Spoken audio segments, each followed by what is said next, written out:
जाने छी मैं दूध वाला सोचलकै कि हमरा ठैक लेते बोले रे 100 रुपए किलो दूध दै छियै। हमे कहलिए परसू 70 रुपए का आधा किलो दूध ला गेलिए हमरा बुद्धू बनबे रहे 70 रुपया में आधा किलो दूध ला लेलिए। हमे होशियार छियै ने माँ। एकदम सही कहल गेल छै कि औरत के दिमाग जे छै ने घुटना में होइ छै।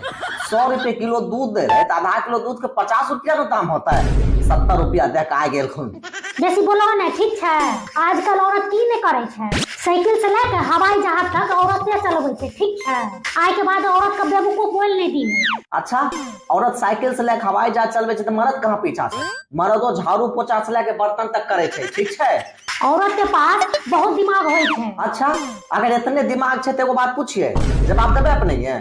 अच्छा पूछो ना हम डरे छी की। अच्छा मान लियो कि अपने ये स्कूटी चला रहल छियै। मान क्या लगे हमरा स्कूटी चलबे ना आवे छै की।